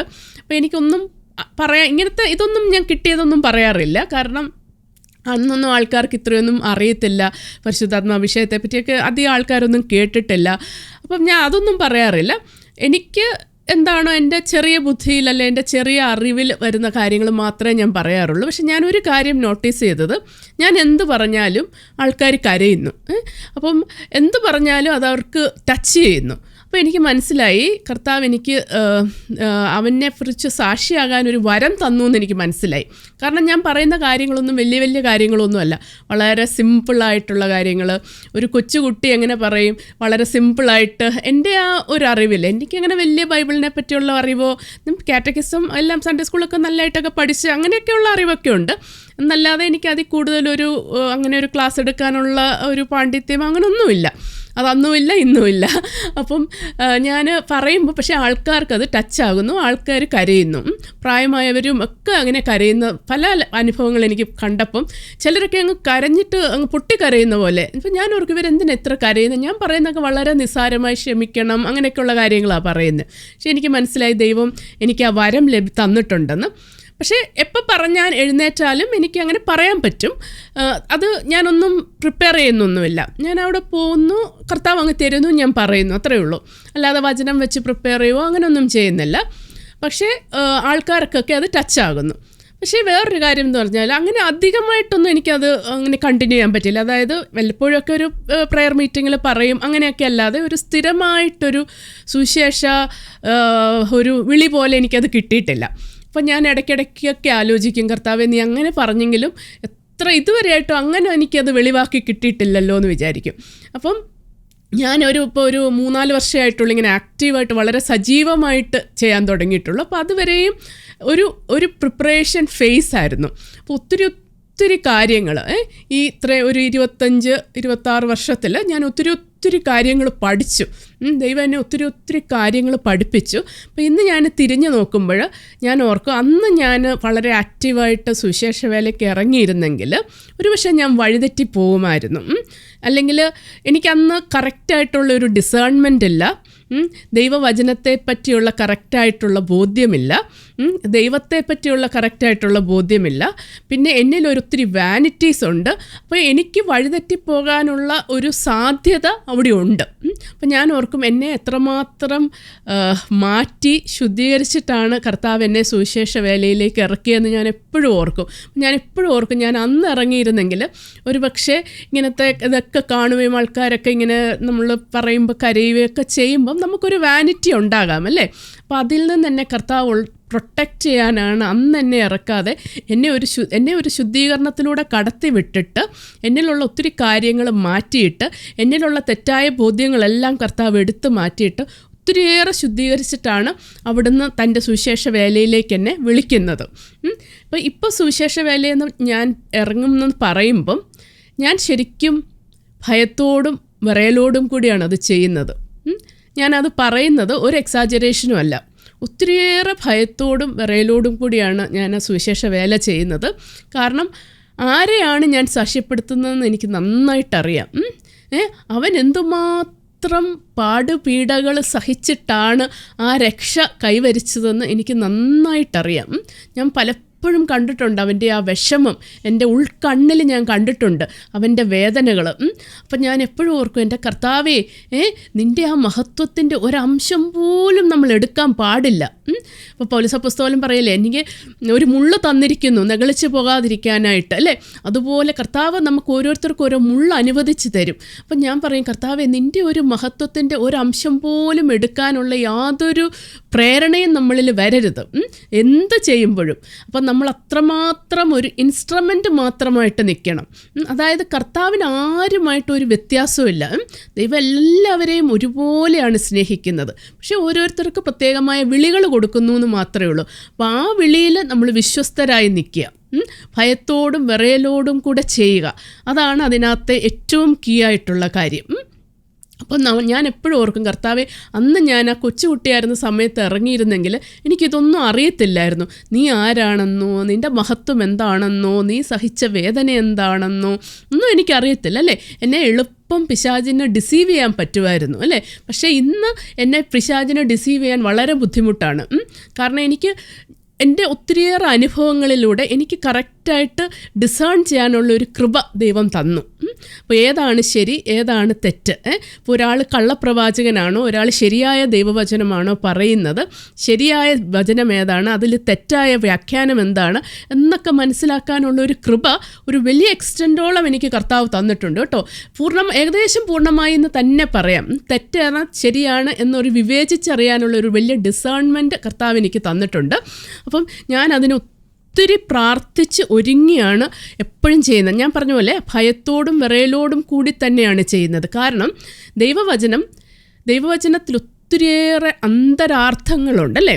ഒരു ഇന്നർ മീനിങ്സ്, ഒത്തിരി ഹിഡൻ ആയിട്ടുള്ള ട്രൂത്ത് ഉണ്ട്. അപ്പം നമുക്കതിനെ എങ്ങനെ വേണമെങ്കിലും വ്യാഖ്യാനിക്കാം. അപ്പോൾ നമുക്ക് നല്ല സംസാരിക്കാനുള്ള കഴിവുണ്ട്, നല്ല ഒരു ബുദ്ധി പ്രാവീണ്യമുണ്ടെങ്കിൽ മറ്റൊരാളെ ഡിസീവ് ചെയ്യുന്നത് പോലെ നമുക്കത് എക്സ്പ്ലെയിൻ ചെയ്യാൻ പറ്റും. മറ്റൊരാൾക്കത് അത്രയേറെ ചിന്തിക്കാത്ത ആൾക്ക്, അത്രയേറെ ബുദ്ധിശക്തി ഇല്ലാത്ത ആൾക്ക്, അത്രയേറെ ഡിസേൺമെൻറ്റ് ഇല്ലാത്ത ആൾക്ക് അത് കേൾക്കുമ്പോൾ അത് ശരിയാണെന്ന് തോന്നുന്നത് പോലെ അത് വ്യാഖ്യാനിക്കാൻ നമുക്ക് സാധിക്കും. പക്ഷേ അത് സത്യമല്ല താനും. അങ്ങനത്തെ ഒത്തിരി തെറ്റുകൾ നമുക്ക് പറ്റാം കേട്ടോ. അപ്പോൾ അതിലൊക്കെ നമ്മൾ ഒത്തിരി കർത്താവിനോട് ചേർന്ന് നിന്ന് ഒരു ഇൻസ്ട്രുമെൻ്റായിട്ട് നിന്ന് കർത്താവിനെ എപ്പോഴും വിളിച്ച്, എപ്പോഴും കുമ്പസാരം എന്ന കൂദാശയിലൂടെ നമ്മളെ തന്നെ വിശുദ്ധീകരിച്ച് എളിമയോടും വിനയത്തോടും ഭയത്തോടും വിറയലോടും കൂടി വേണം ആ വചനം എടുക്കാനായിട്ട്. അപ്പോൾ എനിക്ക് എപ്പോഴും പത്രോസ് അപ്പോസ്തലൻ പറഞ്ഞിരിക്കുന്ന 2-ാം ലേഖനത്തിൽ 16 തൊട്ടുള്ള വാക്യങ്ങൾ, മഹത്വത്തിൻ്റെ സാക്ഷികൾ, ഞാനൊന്ന് വായിക്കാം. അത് നമ്മുടെ കർത്താവായ യേശുക്രിസ്തുവിൻ്റെ ശക്തിയെയും പ്രത്യാഗമനത്തെയും കുറിച്ച് ഞങ്ങൾ നിങ്ങളെ അറിയിച്ചത് കൗശലപൂർവ്വം മെനഞ്ഞെടുത്ത കൽപ്പിത കഥകളെ വിശ്വസിച്ചതുകൊണ്ടല്ല, ഞങ്ങൾ അവൻ്റെ ശക്തിപ്രാഭവത്തിൻ്റെ ദൃക്സാക്ഷികളായതുകൊണ്ടാണ്. പിതാവായ ദൈവത്തിൽ നിന്ന് ബഹുമാനവും മഹത്വവും അവൻ സ്വീകരിച്ചു. ഇവൻ എൻ്റെ പ്രിയപുത്രൻ, ഇവനിൽ ഞാൻ പ്രസാദിച്ചിരിക്കുന്നു എന്ന സ്വരം മഹിമപ്രാഭവത്തിൽ നിന്ന് അവൻ്റെ അടുത്ത് വരികയും ചെയ്തു. സ്വർഗത്തിൽ നിന്നുണ്ടായ ആ സ്വരം ഞങ്ങൾ കേട്ടു. എന്തെന്നാൽ ഞങ്ങളും അവൻ്റെ കൂടെ വിശുദ്ധ മലയിലുണ്ടായിരുന്നു. ഇങ്ങനെ പ്രവാചക വചനത്തെപ്പറ്റി ഞങ്ങൾക്ക് കൂടുതൽ ഉറപ്പ് ലഭിച്ചിരിക്കുന്നു. പ്രഭാതം പൊട്ടിവിടരുകയും പ്രഭാത നക്ഷത്രം നിങ്ങളുടെ ഹൃദയങ്ങളിൽ ഉദിക്കുകയും ചെയ്യുന്നതുവരെ ഇരുളിൽ പ്രകാശിക്കുന്ന ദീപത്തെ എന്ന പോലെ പ്രവാചക വചനത്തെ നിങ്ങൾ ശ്രദ്ധിക്കേണ്ടതാണ്. ആദ്യം നിങ്ങളിത് മനസ്സിലാക്കുവിൻ. വിശുദ്ധ ലിഖിതത്തിലെ പ്രവചനങ്ങൾ ഒന്നും തന്നെ ആരുടെയും സ്വന്തമായ വ്യാഖ്യാനത്തിനുള്ളതല്ല. എന്തുകൊണ്ടെന്നാൽ പ്രവചനങ്ങൾ ഒരിക്കലും മാനുഷിക ചോദനയാൽ രൂപം കൊണ്ടതല്ല, പരിശുദ്ധാത്മാവിനാൽ പ്രചോദിതരായി ദൈവത്തിൻ്റെ മനുഷ്യർ സംസാരിച്ചവയാണ്. അപ്പോൾ ഒന്നും നമ്മുടെ പേഴ്സണലായിട്ടുള്ള വ്യാഖ്യാനത്തിനുള്ളതല്ല. പക്ഷേ നമ്മൾക്ക് ബൈബിള് വായിക്കുമ്പോൾ നമുക്കതിനകത്തുനിന്ന് ഒരർത്ഥം മനസ്സിലാവും, അല്ലേ? ഒരു പേഴ്സണൽ ഇൻ്റർപ്രിട്ടേഷൻ നമുക്കത് കിട്ടും. അപ്പം ഞാൻ വചനം വായിക്കുമ്പോൾ, അല്ലെങ്കിൽ ഞാനൊരു വചനത്തെപ്പറ്റി മെഡിറ്റേറ്റ് ചെയ്യുമ്പോൾ എനിക്ക് എൻ്റേതായ ഒരു ധാരണ അതിനെക്കുറിച്ച് ലഭിക്കും, അല്ലേ? കർത്താവ് എൻ്റെ ഹൃദയത്തെ പ്രകാശിപ്പിക്കുക, എനിക്ക് എൻ്റേതായ ഒരു വെളിച്ചം അതിൽ നിന്ന് കിട്ടും. അപ്പം ഞാൻ എന്താ ചെയ്യുന്നതെന്ന് വെച്ചാൽ ഞാൻ എപ്പോഴും ആ വെളിച്ചം നമ്മുടെ സഭയുടെ പഠിപ്പിക്കലുമായിട്ട് ഒത്തുപോകുന്നതാണോ, എന്തെങ്കിലും ഡീവിയേഷൻ അതിലുണ്ടോ, ഇതുവഴി എന്തെങ്കിലും തെറ്റായ കാര്യങ്ങൾ ഞാൻ പഠിപ്പിക്കുന്നുണ്ടോ എന്നുള്ളത് ഞാനൊന്ന് ക്രോസ് ചെക്ക് ചെയ്യും. എപ്പോഴും നമ്മൾ അങ്ങനെ ഒരു എല്ലാം കർത്താവ് തന്നെ എനിക്ക് തരുന്നതാണെങ്കിൽ പോലും അതിനകത്തൊരു ഡിസപ്ഷൻ വരാനൊരു ചാൻസ് ഉണ്ടല്ലേ. എൻ്റെ അറിവില്ലായ്മ കൊണ്ട് വരാം, പൈശാചികമായ ഡിസപ്ഷനും വരാം അല്ലേ. അപ്പം നമ്മളതൊക്കെ ഒത്തിരി ശ്രദ്ധയോടുകൂടി കൈകാര്യം ചെയ്യേണ്ടതാണ്. അപ്പം ഞാൻ എപ്പോഴും തന്നെ കർത്താവിനോട് പ്രാർത്ഥിച്ചിട്ടാണ് പോകുന്നത്. കർത്താവെ, ഞാൻ വായ തുറക്കുമ്പോൾ അവിടുന്ന് തന്നെ, ഞാനതിന് യോഗ്യ അല്ലെങ്കിൽ പോലും കർത്താവെ, നിൻ്റെ ജനത്തോട് പറയാനുള്ള കാര്യങ്ങൾ നീ തന്നെ എൻ്റെ നാവിലൂടെ സംസാരിക്കണമേ എന്ന് പറഞ്ഞ് കർത്താവിൻ്റെ സന്നിധിയിൽ പ്രാർത്ഥിച്ച് നിലവിളിച്ചിട്ടാണ് ഞാൻ പോകുന്നത്. കാരണം എൻ്റേതായ ഒരു വാക്ക് പോലും പറഞ്ഞിട്ട് ഒരു മനുഷ്യരെയും ഒരു തെറ്റായ ഇതിലേക്ക് നയിക്കാനായിട്ട് ഞാൻ ആഗ്രഹിക്കുന്നില്ല. എങ്കിൽ പിന്നെ ചെയ്യാതിരിക്കുന്നതാണ് നല്ലത് അല്ലേ. കർത്താവ് അത്രയേറെ പാടുപീഡകൾ സഹിച്ച് സ്ഥാപിച്ച തൻ്റെ സഭയെ നമ്മൾ വളർത്തുകയാണ് ചെയ്യേണ്ടത് അല്ലേ. അതിനെ തളർത്തുകയല്ല ചെയ്യേണ്ടത് അല്ലേ. അത് നമ്മുടെ റെസ്പോൺസിബിലിറ്റിയാണ്. അത് നമുക്ക് വളർത്താൻ പറ്റുന്നില്ലെങ്കിൽ, ശരിയായിട്ട് ചെയ്യാൻ പറ്റുന്നില്ലെങ്കിൽ അത് ചെയ്യാതിരിക്കുന്നതാണ് നല്ലതെന്നാണ് ഞാൻ വിചാരിക്കുന്നത്. അതുകൊണ്ട് ഞാൻ എപ്പോഴും കർത്താവിനോട് പറയും, കർത്താവേ, നീ തന്നെ എൻ്റെ നാവിലൂടെ സംസാരിക്കണം. ആവശ്യമില്ലാത്ത ഒരു വാക്കുപോലും എൻ്റെ നാവിൽ നിന്ന് വരാൻ കർത്താവെ അവിടുന്ന് അനുവദിക്കരുത്. പക്ഷെ പലപ്പോഴും നമുക്ക് ബൈബിള് വ്യാഖ്യാനിക്കേണ്ടി വരുമ്പോൾ, പലപ്പോഴും നമ്മൾ ക്ലാസ് എടുക്കേണ്ടി വരുമ്പോൾ, മണിക്കൂറുകളോളം നമുക്ക് സംസാരിക്കേണ്ടി വരുമ്പോൾ നമുക്ക് പറയാൻ പറ്റത്തില്ല നമ്മളുടെ എന്തെങ്കിലും പേഴ്സണലായിട്ടുള്ള ഇൻ്റർപ്രിട്ടേഷൻ അതിൽ കയറി വരുന്നുണ്ടോ, തെറ്റുകൾ വരുന്നുണ്ടോ എന്നൊക്കെ നമുക്ക് പറയാൻ പറ്റത്തില്ല അല്ലേ. അപ്പോൾ പൂർണ്ണമായ ഒരു ഗ്രേസിൽ നിന്നുകൊണ്ട് വേണം നമ്മളത് ചെയ്യാനായിട്ട്. അപ്പം ഞാൻ സത്യം പറഞ്ഞാൽ, ഞാൻ പറഞ്ഞല്ലോ, കുഞ്ഞിലെ ഉള്ള അനുഭവം കഴിഞ്ഞിട്ട് എന്നെ കർത്താവ് ഭയങ്കരമായിട്ട് ഒരു സ്ഥിരമായിട്ട് ഞാൻ അങ്ങനെ ചെയ്യുന്നില്ല. ഇടയ്ക്കൊക്കെ വല്ലപ്പോഴുമൊക്കെ ഇങ്ങനെ പ്രെയർ മീറ്റിങ്സിലൊക്കെ ചെയ്യും. അപ്പോഴൊക്കെയും ആൾക്കാർക്കത് ടച്ചിങ് ആകും. എനിക്കറിയാം എനിക്ക് ആ വരം ദൈവം തന്നിട്ടുണ്ട്. പക്ഷേ എന്നാലും ഞാൻ അതത്ര വെളിയിലേക്ക് വരുന്നുമില്ല, അത്രയധികം ഓപ്പർച്യൂണിറ്റീസ് വരുന്നുമില്ല. അപ്പം ഞാൻ ഒരിക്കലൊരു ധ്യാനം കൂടാൻ പോയി. എൻ്റെ മോൻ ഉണ്ടാകുന്നതിന് തൊട്ട് മുമ്പ്, ലാസ്റ്റത്തെ മോൻ ഉണ്ടാകുന്നതിന് കുറച്ച് നാൾ മുമ്പ്. അപ്പം അദ്ദേഹം എൻ്റെ കൈ പ്രാർത്ഥിച്ചിട്ട് പരിശുദ്ധ കുർബാനയുടെ മുമ്പിൽ ഇരുന്ന് പ്രാർത്ഥിച്ചപ്പോൾ ഒരു നല്ല വരമുള്ള ഒരു കൗൺസിലർ എന്നോട് പറഞ്ഞു, ഞങ്ങളുടെ കാര്യങ്ങളൊക്കെ ഒത്തിരി കാര്യങ്ങൾ കറക്റ്റായിട്ട് പറഞ്ഞിട്ട് അദ്ദേഹം പറഞ്ഞു, നീ ദൈവത്തിൻ്റെ വചനം പറയണമെന്നും നിൻ്റെ ഹസ്ബൻഡ് പാട്ട് പാടണമെന്നുമാണ് ദൈവം ആഗ്രഹിക്കുന്നത്. അപ്പോൾ അതിനെന്തെങ്കിലും ഓപ്പർച്യൂണിറ്റി വന്നാൽ മടിച്ച് മാറരുത്, നീ പോയി ചെയ്യണം എന്നാണ് കർത്താവ് ആഗ്രഹിക്കുന്നതെന്ന്. അപ്പോൾ എനിക്ക് ഭയങ്കര മടിയാണ് ചെയ്യാനായിട്ട്. ആരെങ്കിലും എന്നെ ഉന്തി ഉരുട്ടി കയറ്റിയാലേ ഞാൻ ചെയ്യത്തുള്ളൂ. കാരണം ഞാനൊരു സ്വന്തമായിട്ട് ഭയങ്കര റിസർവ്ഡ് ആയിട്ടുള്ള ഒരു പ്രൈവറ്റ് ആളാണ്. അങ്ങനെ എനിക്ക് എൻ്റെ അനുഭവങ്ങൾ എല്ലാവരോടും പറയാനോ അങ്ങനെയൊന്നും എനിക്ക് വലിയ ഇഷ്ടമില്ല. അപ്പം ഞാൻ ഭയങ്കര ഒരു പ്രൈവറ്റ് ആളാണ്, ഭയങ്കര റിസർവ്ഡ് ആളാണെന്ന് തന്നെ പറയാം. അപ്പം എനിക്ക് പറ്റിയ ഒരു കാര്യമല്ല നമ്മുടെ അനുഭവങ്ങളൊക്കെ ഇങ്ങനെ ഒരു സഭയിൽ പറയുക, അല്ലെങ്കിൽ ഒരു സദസ്സിൽ പറയുക എന്നുള്ളത് വലിയ ബുദ്ധിമുട്ടുള്ള ഒരു കാര്യമാണ്. പക്ഷേ അപ്പം കർത്താവിനറിയാം എൻ്റെ ആ ബുദ്ധിമുട്ട്. അതുകൊണ്ടാണ് അദ്ദേഹത്തിലൂടെ പറഞ്ഞു, ഇങ്ങനെ ഒരു അവസരം വന്നാൽ നീ മടിച്ച് മാറരുത്, നീ പോകണമെന്ന്. അപ്പം പലപ്പോഴും ഞാൻ ആ ഒരു കാര്യം ഓർത്തു, അയ്യോ കർത്താവിൻ്റെ ഇഷ്ടമാണ് അതെന്നോർത്താണ് പലതിനും പോകുന്നത് കേട്ടോ, അല്ലെങ്കിൽ ഞാൻ അതൊന്നും എടുക്കത്തില്ല. അപ്പം കർത്താവിനോട് ഞാൻ എൻ്റെ യൂട്യൂബ് മിനിസ്ട്രി സ്റ്റാർട്ട് ചെയ്യണമെന്ന് ചോദിച്ചപ്പോൾ ഞാൻ ഒത്തിരി ചോദിച്ചു ഈശോയോട്. അപ്പോൾ ഞാനിങ്ങനെ ഓരോ കാര്യം, കർത്താവെ ഞാൻ ചെയ്യണമെന്ന് നീ ആഗ്രഹിക്കുന്നുണ്ടോ? എനിക്കത് അത്രയൊന്നും അറിയത്തില്ല, അത്യാവശ്യത്തിനൊക്കെ അറിയാമെന്നല്ലാതെ ഞാൻ അതിനകത്ത് വളരെ വലിയ പ്രാവീണ്യമൊന്നും ഉള്ള ആളല്ല, സംസാരിക്കാൻ വലിയ കഴിവില്ല, വായ തുറന്നാൽ എന്ത് പറയണമെന്ന് അറിയത്തില്ല, എന്തെങ്കിലും പറയാൻ ഉദ്ദേശിച്ചാലും കിട്ടത്തില്ല. ഞാൻ പറയണമെന്ന് നീ ആഗ്രഹിക്കുന്നുണ്ടോ എന്ന് വല്ലതോടെ ഞാൻ ചോദിക്കുമ്പോൾ, ഞാൻ ചോദിച്ച് ബൈബിൾ തുറക്കുമ്പോഴേ കാണുന്ന നിങ്ങൾ ലോകമെങ്ങും പോയി സുവിശേഷം പറയുവിൻ, അങ്ങനെയുള്ള വചനങ്ങളിലൂടെയാണ് കർത്താവ് പറയുന്നത്. അല്ലെങ്കിൽ വ്യക്തികളിലൂടെ കർത്താവ് കൺഫർമേഷൻ തരുന്നു. പിന്നെ ഞാനിങ്ങനെ ചോദിക്കുവാണ്. അവസാനം ഞാൻ എൻ്റെ ഹസ്ബൻഡിനോട് പറഞ്ഞ് നമുക്ക് യൂട്യൂബ് സ്റ്റാർട്ട് ചെയ്യാം. ഒത്തിരി കൺഫർമേഷനൊക്കെ എടുത്തിട്ടാണ് അത് ഡിസൈഡ് ചെയ്തത്. അന്നേരം എനിക്ക് പെട്ടെന്നൊരു സംശയം, സ്ത്രീ സഭയിൽ മിണ്ടാതിരിക്കട്ടെ എന്ന് പൗലോസ് അപ്പോസ്തലൻ പറഞ്ഞിട്ടുണ്ടല്ലോ. അപ്പോൾ കർത്താവ് നീ എന്തിനാ എന്നോട് ഷെയർ ചെയ്യാനൊക്കെ പറയുന്നത്? അപ്പോൾ അങ്ങനെ പറയുന്നുണ്ടല്ലോ, സ്ത്രീ സഭയിൽ മിണ്ടാതിരിക്കട്ടെ എന്ന്. അപ്പം ഞാൻ പറയുന്നത് ശരിയാണോ? ഞാൻ ചോദിക്കും ഈശോയോട്. ഞാനിങ്ങനെ ഞങ്ങളുടെ ജനലിൽ കൂടെ വെളിയിൽ, ഞങ്ങളുടെ ജനലിൽ നിന്ന് നോക്കുമ്പോൾ ഒരു ലേക്കാണ് കാണുന്നത്, ഒത്തിരി ട്രീസും അങ്ങനെയെല്ലാം ഉണ്ട്. അപ്പോൾ ആ ലേക്കിലേക്ക് നോക്കി ഒരു മെഡിറ്റേറ്റീവ് മൂഡിൽ നിന്നുകൊണ്ട് ഞാനിങ്ങനെ ഈശോയോട് ചോദിക്കുകയാണ്, ഞാൻ അപ്പം അങ്ങനെ പൗലോസ് അപ്പോസ്തലൻ പറഞ്ഞല്ലോ, അപ്പം ഞാൻ പറയണമെന്ന് നീ ആഗ്രഹിക്കുന്നുണ്ടോ? അപ്പോഴത്തേക്ക് ഞാനൊരു സ്വരം കേൾക്കുവാണ്, ഉദ്യാനത്തിൽ വസിക്കുന്നവളെ, എൻ്റെ സഖിമാർ നിൻ്റെ സ്വരം ശ്രദ്ധിച്ച് കേൾക്കുന്നു, ഞാനും അത് കേൾക്കട്ടെ. ഞാനത് കറക്റ്റായിട്ട് കേട്ടോ. ഉദ്യാനത്തിൽ വസിക്കുന്നവളെ, എൻ്റെ സഖിമാർ നിൻ്റെ സ്വരം ശ്രദ്ധിച്ച് കേൾക്കുന്നു, ഞാനും അത് കേൾക്കട്ടെ. അപ്പം ഞാനിത് പറയാൻ കാര്യം എന്താണെന്ന് വെച്ചാൽ, ഇത് കഴിഞ്ഞിട്ട് ഞാൻ ആദ്യമായിട്ട് ഒരു ധ്യാനത്തിന് അസിസ്റ്റ് ചെയ്യാൻ പോകുന്നത്, ഫസ്റ്റായിട്ട് പോകുന്നത് സിസ്റ്റർമാരുടെ ധ്യാനത്തിനാണ്, ഫസ്റ്റായിട്ട് പോകുന്നത്. അപ്പം ഞാൻ ഓർക്കും, എൻ്റെ സഖിമാർ നിൻ്റെ സ്വരം ശ്രദ്ധിച്ച് കേൾക്കുന്നു എന്ന് കർത്താവ് പറഞ്ഞല്ലോ, അപ്പോൾ അത് കറക്റ്റായി വന്നല്ലോ. പക്ഷെ അതിനെക്കാട്ടിലും മുമ്പ് ഞാൻ പറയുന്നത്, ഞാൻ ക്രിസ്തുവിൻ്റെ സഖിമാരെന്ന് പറഞ്ഞൊരു വീഡിയോ ചെയ്തിട്ടുണ്ട്. അതിൽ ബ്ലെസ്സഡ് ഫാമിലിയിൽ, നിങ്ങൾക്ക് എൻ്റെ യൂട്യൂബ് ചാനൽ ലൈഫ് ഇതിൽ നോക്കിയാൽ കാണാം രേണു ചേച്ചിയുടെ ഒരു ഇൻ്റർവ്യൂ.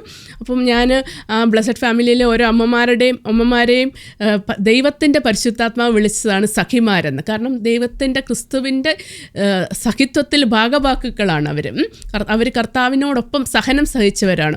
അപ്പോൾ കർത്താവ് വിളിച്ച പേരാണ് അവരെ സഖിമാരെന്ന്. അപ്പോൾ ഞാനൊരു ഇൻ്റർവ്യൂ എടുത്തിട്ടുണ്ട്, അത് കേട്ടാൽ നിങ്ങൾക്ക് മനസ്സിലാവും, ആ പറഞ്ഞ ആ പെർസ്പെക്റ്റീവിൽ മനസ്സിലാവും.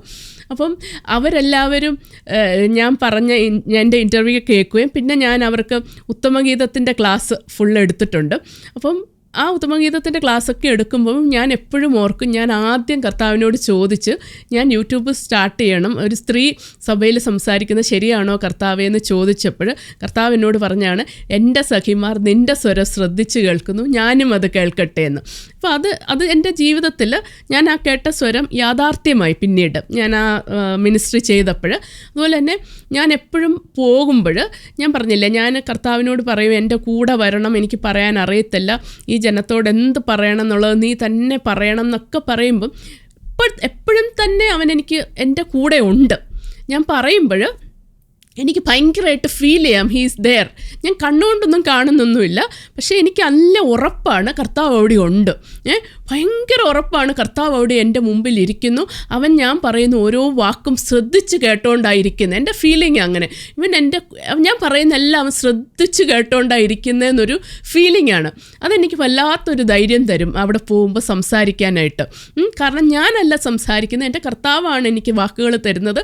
മാത്രമല്ല അവൻ എന്നെ ശ്രദ്ധയോടെ കേട്ടോണ്ടിരിക്കുവാണ്. ഞാൻ പറയുന്ന ഓരോ കാര്യങ്ങളും ശ്രദ്ധയോടെ കേട്ടോണ്ടിരിക്കുവാണെന്ന് എൻ്റെ ആ ഉത്തമമായ ഒരു വിശ്വാസം, അതൊരു വെറും വിശ്വാസമല്ല, അതെനിക്കറിയാം. He is there. അവൻ്റെ ആ പ്രസൻസ് അവിടെ ഉണ്ടെന്ന് എനിക്ക് ഭയങ്കര ഫീൽ ചെയ്യാം, പക്ഷെ കണ്ണുകൊണ്ട് കാണുന്നൊന്നുമില്ല. അപ്പം അപ്പോഴും ഞാൻ ഓർക്കും, എൻ്റെ സഖിമാർ നിൻ്റെ സ്വരം ശ്രദ്ധിച്ച് കേൾക്കുന്നു, ഞാനും അത് കേൾക്കട്ടെ. എത്ര ശ്രദ്ധയോടുകൂടിയാണ് കർത്താവ് അത് കേൾക്കുന്നതെന്നുള്ളത് എനിക്ക് ഭയങ്കര ഒരു ശക്തിയാണ് കേട്ടോ.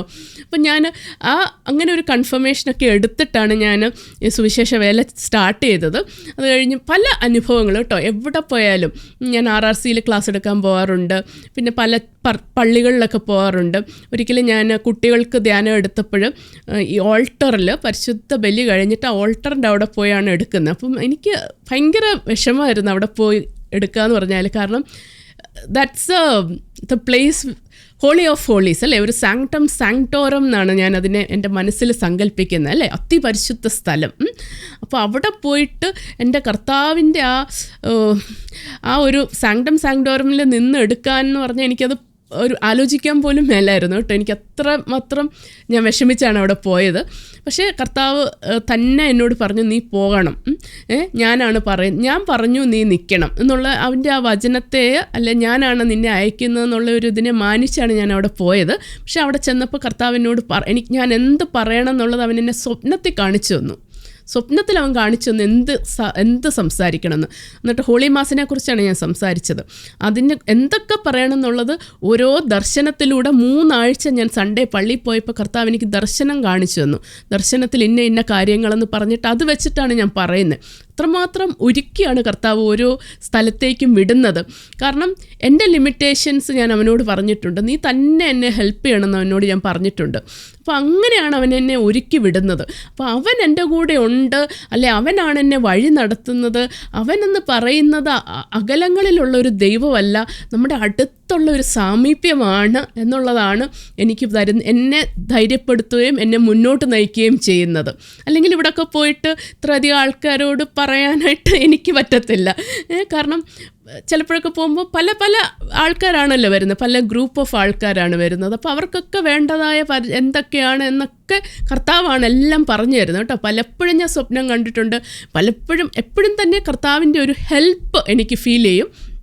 അതുപോലെ തന്നെ എന്ത് പ്രധാനപ്പെട്ട ശുശ്രൂഷയ്ക്ക് മുമ്പാണെങ്കിലും അവൻ എന്നെ കാണിച്ചു തരും ഇങ്ങനൊരു ശുശ്രൂഷ വരുന്നുണ്ടെന്ന്. ഞാൻ ശരിക്കും പറഞ്ഞാൽ ഞാൻ ഭയങ്കര അത്ഭുതത്തോടു കൂടിയാണ് ഞാനത് കാണുന്നത് കേട്ടോ. ഓരോ കാര്യങ്ങളും ഈ മിനിസ്ട്രിയിൽ ഓരോ കാര്യങ്ങളും എങ്ങനെയാണ് അവൻ വഴി നടത്തുന്നത് എന്നുള്ളത് എനിക്ക് ഭയങ്കര അത്ഭുതമാണ്. ഒരു എക്സാമ്പിൾ ഞാൻ പറയാം, എന്നെ വളരെയേറെ ടച്ച് ചെയ്തതാണ്. ഞാൻ RRC ഇവിടുത്തെ റിന്യൂവൽ റിട്രീറ്റ് സെൻറ്ററിൽ ഞാൻ ക്ലാസ് എടുക്കാൻ പോകാറുണ്ട്. അപ്പം അച്ഛനെ ഞങ്ങൾ ജസ്റ്റ് ഒന്ന് കണ്ടു. അപ്പം അച്ഛൻ എൻ്റെ ഒരു യൂട്യൂബ് വീഡിയോ, ഒരേ ഒരു വീഡിയോ ആരോ അയച്ചു കൊടുത്ത് അച്ഛൻ കണ്ടിട്ടുണ്ട്, ഒരു വീഡിയോ മാത്രം. അപ്പം അച്ഛൻ എന്നെ കണ്ട്, ഇപ്പം എൻ്റെ ഹസ്ബൻഡ് അവിടെ പാട്ട് പാടുമായിരുന്നു. അപ്പം ജസ്റ്റ് ഒന്ന് സംസാരിച്ച് കഴിഞ്ഞ ഉടനെ അച്ഛൻ എന്നോട് പറയുക, ഒരു ക്ലാസ് എടുക്കാനുണ്ട്. അതായത് അച്ഛനാകാൻ പഠിക്കുന്ന വൈദിക വിദ്യാർത്ഥികൾക്ക് വേണ്ടി, സെമിനാരിയൻസിന് വേണ്ടിയുള്ളൊരു ക്ലാസ്സാണ്. ഇന്ന ദിവസം വന്നിട്ട് രണ്ട് ക്ലാസ് എടുക്കണം.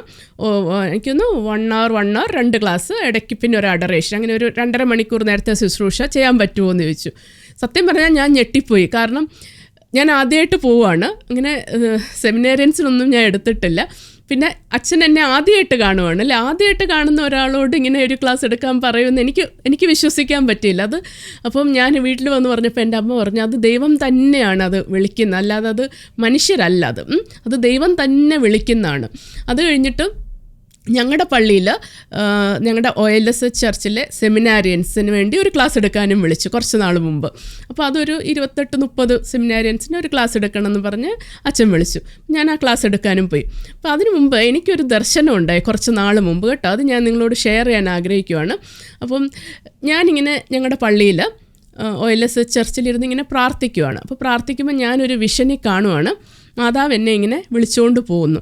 മാതാവ് എന്നെ വിളിച്ചുകൊണ്ട് പോയിട്ട് എന്നോട് പറയുന്നു, ചർച്ച് ഇങ്ങനെയാണെങ്കിൽ, നമ്മുടെ ചർച്ച് എന്ന് പറഞ്ഞാൽ എങ്ങനെ പറയുന്നത്, ഇങ്ങനെ ഇങ്ങനെ ഒരു അൾത്താരയുടെ, അപ്പോൾ ഇവിടുന്ന് ഇപ്പം എൻ്റെ ഇടത്തുവശത്തു നിന്നാണ് അച്ഛനും സങ്കീർത്തി, അപ്പോൾ സാക്രിസ്റ്റി എന്നാണ് അച്ഛനും എല്ലാവരും വരുന്നത്. റൈറ്റ് സൈഡിൽ വോളാണ്. അപ്പോൾ അങ്ങനെയാണ് അതിൻ്റെ ഒരു കൺസ്ട്രക്ഷൻ. പക്ഷേ ഞാൻ കാണുന്നത്, മാതാവ് എന്നെ വിളിച്ചുകൊണ്ട് പോയിട്ട് ഈ റൈറ്റ് സൈഡിൽ വോളാണല്ലോ, അവിടെ ഒരു ഓപ്പണിംഗ് ഉണ്ട്, അവിടെ ഒരു ഡോറുണ്ട്, അതിൻ്റെ അപ്പുറത്തും ഇതുപോലെ ഒരു മുറിയുണ്ട്. അപ്പോൾ ആ മുറിയിലേക്ക് മാതാവ് എന്നെ ഇങ്ങനെ കാണിക്കുവാണ്. അപ്പോൾ എന്നോട് പറഞ്ഞു, ഇവിടെ നിന്ന് അത് കാണിക്കുക. ആ മുറിയിലേക്ക് ഞാൻ നോക്കുവാണ്. അപ്പോൾ ആ മുറിയിലേക്ക് ഞാൻ നോക്കുമ്പം എന്തോ എനിക്കുള്ള ഒരു ശുശ്രൂഷയാണ്. പക്ഷെ ഞാൻ അങ്ങോട്ട് കയറുന്നില്ല. മാതാവ് എന്നെ ഇങ്ങനെ കാണിച്ചു. എന്നിട്ട് പിന്നെ ഞാൻ എൻ്റെ ആ വിഷൻ അങ്ങ് എൻഡായി കേട്ടോ.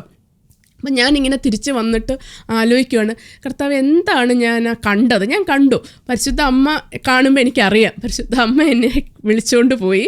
അപ്പം സാക്രിസ്റ്റി ലെഫ്റ്റ് സൈഡിലാണ്, പക്ഷേ റൈറ്റ് സൈഡിൽ ഞങ്ങളുടെ പള്ളിയിൽ വോളൊന്നുമില്ല, പക്ഷേ വോളാണ്, ഡോറൊന്നുമില്ല, പക്ഷേ അവിടെ ഒരു ഡോറാണ് എന്നെ കാണിക്കുന്നത്. ഞാൻ എന്നെപ്പറ്റി ആലോചിച്ചുകൊണ്ടിരുന്നപ്പം എന്നോട് എൻ്റെ ഉള്ളിൽ ആരോ പറയുവാണ്, എസക്കിയേലിൻ്റെ പുസ്തകത്തിൽ ദേവാലയത്തെ പറ്റിയുള്ള ഒരു സ്ട്രക്ചർ കൊടുത്തിട്ടുണ്ട്. അപ്പോൾ എനിക്കും അറിയാം അങ്ങനെ ഒരു സ്ട്രക്ചർ ഉണ്ടെന്ന്, പക്ഷേ അത് വായിച്ചാൽ ഒന്നും മനസ്സിലാകാത്തത് കൊണ്ട് ഞാൻ വായിച്ചിട്ടില്ല. കാരണം കുറച്ചൊക്കെ വായിക്കുമ്പോൾ നമ്മൾ സ്കിപ്പ് ചെയ്ത് പോകുന്ന ഒരു കാര്യമാണ്, കാരണം ഒന്നും മനസ്സിലാക്കി എടുക്കാൻ ഇച്ചിരി പാടാണ്. പക്ഷേ ഇത് കണ്ടപ്പോൾ ഞാൻ ഓർത്ത്, ശരി, എന്താണ് റൈറ്റ് സൈഡ് ഒന്ന് നോക്കിയേക്കാം. ഞാൻ എടുത്തു, എസക്കിയേലിൻ്റെ പുസ്തകം എടുത്തു, വായിച്ചു, ഒന്നും മനസ്സിലായില്ല. കാരണം ഈ ഒരു സ്ട്രക്ചർ ദൈവം പറഞ്ഞു കൊടുക്കുവാണ്. അപ്പോൾ ആ സ്ട്രക്ചർ പറഞ്ഞു കൊടുക്കുമ്പോഴത്തേക്ക് സത്യം പറഞ്ഞാൽ അതൊരു 3 dimensional വിഷ്വലൈസ് ചെയ്യണമെങ്കിൽ ഒരു കഴിവ് വേണം. ആ കഴിവ് എനിക്കില്ല, എനിക്കൊന്നും മനസ്സിലായില്ല. കുറേ നേരം വായിച്ചിട്ട് എനിക്കത് എൻ്റെ മനസ്സിലത് പിക്ചറൈസ് ചെയ്യാൻ പറ്റിയില്ല. ഞാനതങ്ങ് വിട്ടു. പിന്നെ കുറച്ച് തിരക്കുകൾ വന്നല്ലോ, നമ്മുടെ റുട്ടീൻ തിരക്കുകളിലേക്ക് പോയി, അതങ്ങ് വായിച്ച് വിട്ടു. പിന്നെ ഞാൻ ഫ്രീ ആയിരുന്നപ്പോൾ പിന്നെ ആലോചിക്കുകയാണ് കുറച്ച് ദിവസം കഴിഞ്ഞപ്പോൾ, അയ്യോ എന്നാലും ആ എസക്കിയേലിൻ്റെ പുസ്തകത്തിലുണ്ടല്ലോ, അതൊന്ന് നോക്കിയേക്കാം. പക്ഷേ എനിക്കൊന്നും മനസ്സിലാകുന്നില്ലല്ലോ. അപ്പോൾ എൻ്റെ മനസ്സിൽ തോന്നുക, അപ്പോൾ യൂട്യൂബിൽ വല്ലതും കാണുമായിരിക്കും. ഇപ്പം നോവയുടെ പെട്ടകം എന്നൊക്കെ പറഞ്ഞ് നോക്കുകയാണെങ്കിൽ അതുപോലെയൊക്കെ കാണുമല്ലോ. അപ്പോൾ അതുപോലെ തന്നെ ആരെങ്കിലുമൊക്കെ ചെയ്തിട്ടുണ്ടായിരിക്കും എന്നോർത്ത് ഞാൻ യൂട്യൂബിൽ പോയി എസക്കിയേലിൻ്റെ ടെമ്പിൾ സ്ട്രക്ചർ എന്ന് സെർച്ച് ചെയ്തപ്പോൾ നല്ല 3 dimensional ആ സ്ട്രക്ചർ വരച്ച് ഒരു 3 dimensional വ്യൂവിലുണ്ട്. അപ്പോൾ അത് കണ്ടപ്പോൾ എനിക്കെല്ലാം മനസ്സിലായി. ആ പിക്ചർ കണ്ടപ്പോൾ മനസ്സിലായി, ഓക്കെ, ഇതാണ് ഇടതുവശത്തൊരു മുറി, വലതുവശത്തൊരു മുറി, ഇങ്ങനെയെല്ലാം എനിക്ക് മനസ്സിലായി. അപ്പോൾ വലതുവശത്തുള്ള മുറിയുടെ ഇതെന്താണെന്ന് ഞാൻ വായിക്കാൻ തുടങ്ങി. അപ്പോൾ എസക്കിയേലിൻ്റെ പുസ്തകം ഞാനൊന്ന് വായിക്കാം കേട്ടോ. അപ്പം ഞാൻ എസക്കിയേലിൻ്റെ പുസ്തകം എടുത്ത് വായിച്ചപ്പോൾ കാണുന്നുണ്ടായിരുന്നു, അവിടെ അകത്തളങ്ങളിൽ 2 മുറികളുണ്ടായിരുന്നു. ഒന്ന് തെക്കോട്ട് ദർശനമായി വടക്കേ പടിപ്പുരയ്ക്കകത്തും മറ്റേത് വടക്കോട്ട് ദർശനമായി തെക്കേ പടിപ്പുരയ്ക്കകത്തുമായിരുന്നു. അവൻ എന്നോട് പറഞ്ഞു, ദേവാലയത്തിൻ്റെ ചുമതല വഹിക്കുന്ന പുരോഹിതന്മാർക്കുള്ളതാണ് തെക്കോട്ട് ദർശനമുള്ള മുറി. ബലിപീഠത്തിൻ്റെ ചുമതല വഹിക്കുന്ന പുരോഹിതന്മാർക്കുള്ളതാണ് വടക്കോട്ട് ദർശനമുള്ള മുറി.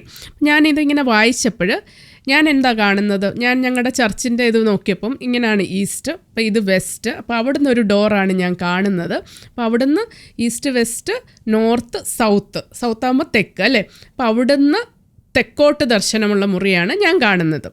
അത് ഒരു ഡോറേ ഞാൻ കാണുന്നുള്ളൂ. അപ്പോൾ എനിക്കൊരു കാര്യം അറിയാം, അവിടെ ഒരു തെക്കോട്ട് ദർശനമുള്ള ഒരു ഡോറാണ് കർത്താവ് എന്നെ കാണിക്കുന്നത്. അപ്പോൾ ആ തെക്കോട്ട് ദർശനമുള്ള ഡോർ എന്താണെന്ന് ഞാനിവിടെ നോക്കുമ്പം ദേവാലയത്തിൻ്റെ ചുമതല വഹിക്കുന്ന പുരോഹിതന്മാർക്കുള്ളതാണ് തെക്കോട്ട് ദർശനമുള്ള മുറി.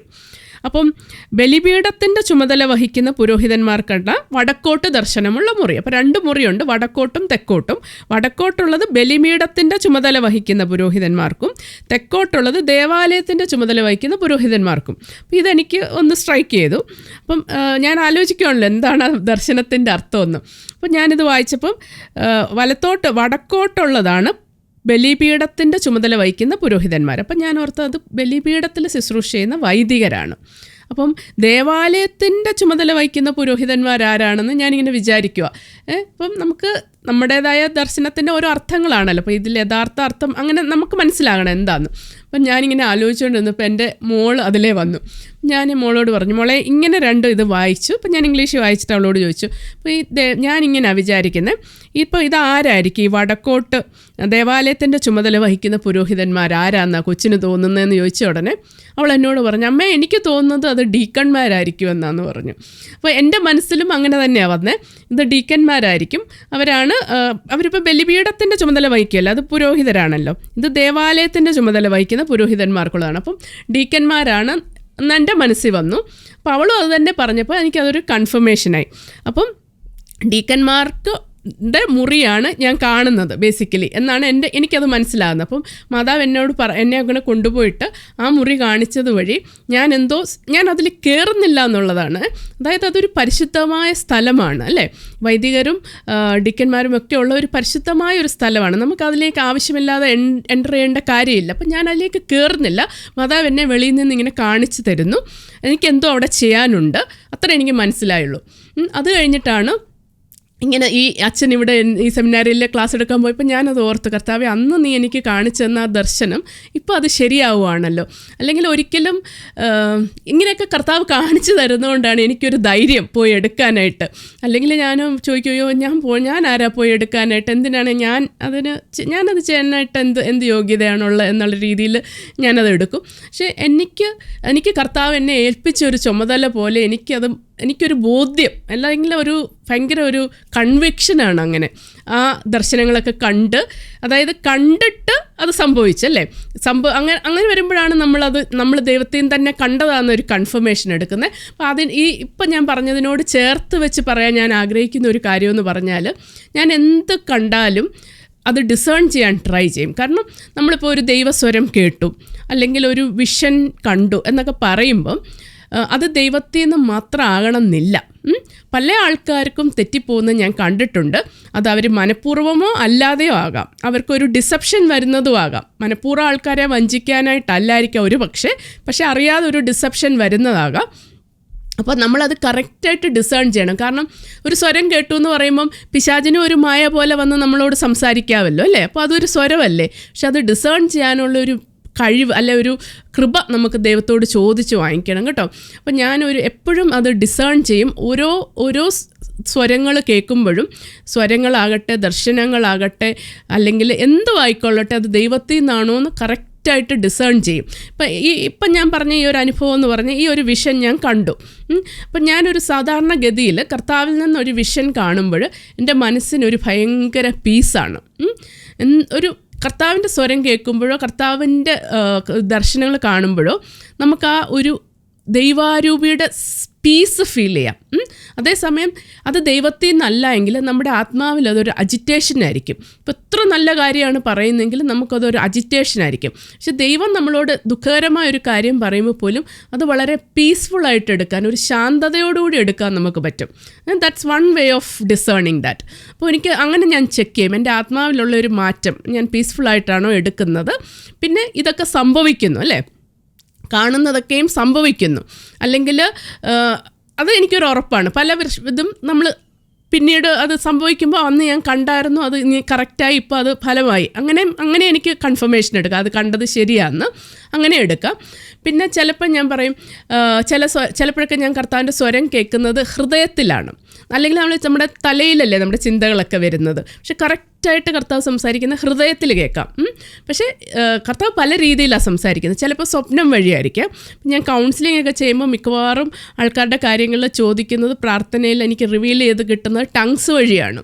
ടങ്സിൽ മോസ്റ്റ്ലി അത് തെറ്റ് വരത്തില്ല. കാരണം അത് ഒന്നും നമ്മുടെ എഫേർട്ടില്ല അല്ലേ, ഭയങ്കര എന്താ പറയുന്നത്, ഇൻവോളണ്ടറി ആയിട്ടാണ് നമ്മൾ സംസാരിക്കുന്നത് ഭാഷാവരത്തിൽ. അപ്പോൾ ഭാഷാവരത്തിൽ കൃത്യമായിട്ട് കർത്താവ് അത് വെളിപ്പെടുത്തി തരും. അതിലൊരിക്കലും എനിക്ക് ഇതുവരെ എൻ്റെ അനുഭവത്തിൽ തെറ്റുകൾ വന്നിട്ടില്ല. തെറ്റുകൾ വരാം, നമ്മൾ കാണുമ്പോഴേ കേൾക്കുന്ന സ്വരങ്ങളിലൊക്കെ ചിലപ്പോൾ തെറ്റുകൾ വരാം. പക്ഷേ അതിങ്ങനെ നമ്മൾ ഓരോ രീതിയിൽ ഡിസേൺ ചെയ്തെടുക്കുക. പിന്നെ എന്ത് സ്വരവും നമ്മളുടെ വാനിറ്റിയെ പാമ്പർ ചെയ്യുവാണെങ്കിൽ, നമ്മുടെ അഹങ്കാരത്തെ ഉണർത്തുവാണെങ്കിൽ, അതൊക്കെ പിശാചിൻ്റെ സ്വരം കേട്ടോ. ദൈവത്തിൻ്റെ സ്വരം നമ്മളെ എപ്പോഴും ഒരു എളിമയിലേക്കും വിനയത്തിലേക്കുമേ നയിക്കത്തുള്ളൂ, ഒരു ശാന്തിയിലേക്കും സമാധാനത്തിലേക്കും ഒക്കെ. അതുപോലെ തന്നെ ഒരു ഷോർട്ട് കട്ടോ ഒന്നുമില്ല. ദൈവത്തെ ഒരു ചെപ്പടി വിദ്യക്കാരനായിട്ട് എടുക്കുന്ന ഒത്തിരി ആൾക്കാരുണ്ട്. പക്ഷെ അങ്ങനല്ല ദൈവം ഓപ്പറേറ്റ് ചെയ്യുന്നത് കേട്ടോ. ദൈവം ക്ഷമയോടും സഹിഷ്ണുതയോടും ഒക്കെയാണ് നമ്മളോട് ഡീൽ ചെയ്യുന്നത്. ഒരു ഷോർട്ട് കട്ടും ഇല്ല ദൈവത്തിൻ്റെ അടുത്ത് കേട്ടോ. അങ്ങനെ ഒരു ഷോർട്ട് കട്ടോ അങ്ങനെ ഒരു എളുപ്പ കാര്യസാധ്യത്തിനൊന്നും അല്ല നമ്മൾ ദൈവത്തിൻ്റെ അടുത്ത് പോകണ്ടേ. അങ്ങനെ ഒരു വലിയ സെറ്റ് ഓഫ് ഫ്രെയിം വർക്ക് എനിക്കുണ്ട്. പലതും ഞാൻ എൻ്റെ സ്വന്തം അനുഭവത്തിൽ നിന്ന് ഞാൻ മനസ്സിലാക്കിയതുണ്ട്. പിന്നെ പല വിശുദ്ധരും അങ്ങനെ ഒരു ഫ്രെയിം വർക്ക് പറഞ്ഞത് എനിക്ക് ശരിയാണെന്ന് തോന്നിയിട്ട് ഞാൻ എടുത്തിട്ടുണ്ട്. അപ്പോൾ എന്ത് കാര്യവും നമ്മൾ കൃത്യമായി ഡിസേൺ ചെയ്യണം. എല്ലാം വചനം വെച്ച് നോക്കണം. വചനത്തിലില്ലാത്ത ഒരു കാര്യവും നമ്മൾ എടുക്കരുത്. എല്ലാ കാര്യങ്ങളും കർത്താവ് വെളിപ്പെടുത്തുമ്പോൾ വചനം വഴിയാണ് മോസ്റ്റ്ലി കർത്താവ് സംസാരിക്കുന്നത് കേട്ടോ. അപ്പം നമുക്കൊരു തെറ്റും അതിൽ വരത്തില്ല. അപ്പോൾ ഇങ്ങനെ ഒത്തിരി കാര്യങ്ങൾ നമ്മൾ ഒത്തിരി സൂക്ഷ്മതയോടുകൂടി നോക്കിയിട്ട് വേണം ദൈവത്തിൻ്റെ ശുശ്രൂഷ ചെയ്യാൻ. ദൈവ ശുശ്രൂഷ ഒരിക്കലും ധനസമ്പാദനത്തിനോ അല്ലെങ്കിൽ ഒരു ഗ്ലോറിഫിക്കേഷനോ ഉള്ള ഒരു മാർഗ്ഗമല്ല. നമ്മൾ സുവിശേഷം കൊണ്ട് ജീവിക്കുന്നവരാണെങ്കിൽ, ഫുൾ ടൈം സുവിശേഷം ചെയ്യുന്നവരാണെങ്കിൽ നമ്മൾക്ക് അതിൽ നിന്ന് ഒരു വരുമാനം എടുക്കാം, നമ്മുടെ ഫാമിലിയെ സസ്റ്റെയിൻ ചെയ്യാനായിട്ട് ന്യായമായ ഒരു എമൗണ്ട് എടുക്കാം, അതിൽ തെറ്റൊന്നുമില്ല. പക്ഷേ ഒരിക്കലും അതൊരു ധനസമ്പാദന മാർഗ്ഗമാകരുത്. ഞങ്ങൾ രണ്ടുപേരും ജോലി ചെയ്യുന്നതുകൊണ്ട് ഞങ്ങൾ ആദ്യം തന്നെ ഒരു തീരുമാനം എടുത്തു. ഒരു പൈസ പോലും ഒരിടത്തു നിന്ന്, ഒരു യൂട്യൂബിൽ നിന്നാട്ടെ പോകുന്നിടത്തു നിന്നാട്ടെ ഒന്നും നമ്മൾ ഒരു മോണിറ്ററി ബെനിഫിറ്റും എടുക്കത്തില്ല. അത് ധനസമ്പാദനത്തിനുള്ളൊരു മാർഗ്ഗമായിട്ടല്ല. അതിന് നമുക്ക് ദൈവം ജോലി തന്നിട്ടുണ്ട്, അതിൻ്റെ ആവശ്യമില്ല. പക്ഷേ അങ്ങനെ ഫുൾ ടൈം ചെയ്യുന്നവർക്ക് എടുക്കുന്നതുകൊണ്ട് കുഴപ്പമില്ല. പക്ഷേ ഒരിക്കലും ഒരു ധനസമ്പാദന മാർഗ്ഗമാകരുത്. അതുപോലെ തന്നെ ഒരിക്കലും ആ കർത്താവിൻ്റെ ഗ്ലോറിയുടെ ഒരു അംശം പോലും നമ്മൾ എടുക്കാൻ പാടില്ല. നമ്മൾ വിശ്വസ്തരായ ഒരു ശുശ്രൂഷകരാണ്, അല്ലെ വിശ്വസ്തരായ വേലക്കാരാണ് എന്നൊരു മനോഭാവത്തോടു കൂടി മാത്രം ചെയ്യുക. എന്നിലൂടെ അല്ലെങ്കിൽ ആരിലൂടെയും കർത്താവിന് ഇത് ചെയ്യാൻ പറ്റും അല്ലേ. കർത്താവിന് ആരിലൂടെയും ചെയ്യാൻ പറ്റും. എന്നെ അവൻ തിരഞ്ഞെടുത്തെങ്കിൽ അത് അവൻ്റെ ഒരു വലിയ ഒരു തെരഞ്ഞെടുപ്പ്. അത് ഞാൻ ഭയത്തോടു കൂടിയാണ് അതിനെ കാണേണ്ടത് അല്ലേ. അതൊരു റെസ്പോൺസിബിലിറ്റിയാണ്. ഇപ്പം കൂടുതൽ തന്നവനോട് കൂടുതൽ ചോദിക്കുമെന്ന് പറഞ്ഞതുപോലെ കൂടുതൽ നമുക്ക് ഓരോ അനുഭവങ്ങളും ഓരോ ഇതൊക്കെ തരുമ്പം അതൊക്കെയും കറക്റ്റായിട്ട് യൂസ് ചെയ്തോ എന്നൊരു ചോദ്യം അതിനോടൊപ്പം ഉണ്ട്. അപ്പം അങ്ങനെ ഒത്തിരി കാര്യങ്ങൾ പഠിച്ചും ഒത്തിരി കാര്യങ്ങൾ മനസ്സിലാക്കിയും ഒത്തിരി കാര്യങ്ങൾ സൂക്ഷിച്ചും ഒത്തിരി കാര്യങ്ങൾ ശ്രദ്ധിച്ചുമാണ് ഞാൻ സുവിശേഷ വേല ചെയ്യുന്നത്. അപ്പം അതെനിക്ക് ഒരിക്കലും അതിലൊരു തെറ്റ് പറ്റരുതെന്ന് അതിയായ ആഗ്രഹമുണ്ട്. എന്നെക്കൊണ്ട് സാധിക്കുന്ന പോലെയൊക്കെ സൂക്ഷിച്ചാണ് ചെയ്യുന്നത്. പക്ഷേ നമ്മൾ മനുഷ്യരാണ്, തെറ്റുകൾ പറ്റാം, എല്ലാവർക്കും തെറ്റുകൾ പറ്റാം. എനിക്കും പറ്റാം, നിങ്ങൾക്കും പറ്റാം. തെറ്റുകൾ പറ്റുമ്പം അതിൽ വിഷമിക്കേണ്ട ആവശ്യമില്ല. ഓടിപ്പോവുക, കർത്താവിൻ്റെ സന്നിധിയിൽ കുമ്പസാരിക്കുക, ഏറ്റുപറയുക. പക്ഷേ നമ്മൾ ആ തെറ്റിൽ തുടരാതിരിക്കുക. മനസ്സിലാകുന്ന ആ നിമിഷം തന്നെ അത് മനസ്സിലാക്കി ഉപേക്ഷിക്കുക. കർത്താവിനോട് ഒട്ടിച്ചേർന്ന് നിൽക്കുക.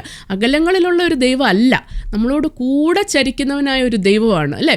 അപ്പോൾ അവൻ്റെ ഒരു സ്നേഹം നമ്മൾ പങ്കുവയ്ക്കുകയാണ് ചെയ്യേണ്ടത് ഓരോരുത്തരോടും. അപ്പം എനിക്കുണ്ടായ അനുഭവങ്ങളൊക്കെ പറയാൻ വളരെ മടിയുള്ള ആളാണ്. പക്ഷേ ഞാൻ പങ്കുവയ്ക്കുന്നത് ഒന്നാമത് കർത്താവ് എന്നോട് പറഞ്ഞതുകൊണ്ട്, രണ്ടാമത് കർത്താവെന്ന് പറയുന്ന നമ്മുടെ ജീവിതത്തിലൊരു സജീവ ഒരു പറയുന്നത് അകലത്തിലുള്ള ഒരു ദൈവമല്ല, സ്വർഗ്ഗത്തിലിരിക്കുന്ന ദൈവമല്ല, നമ്മോട് കൂടെ ഇരിക്കുകയും നമ്മളെ സ്നേഹിക്കുകയും നമ്മളെ വഴി നടത്തുകയും നമ്മളോട് സംസാരിക്കാൻ ആഗ്രഹിക്കുകയും ചെയ്യുന്ന ഒരു ദൈവമാണ് കേട്ടോ.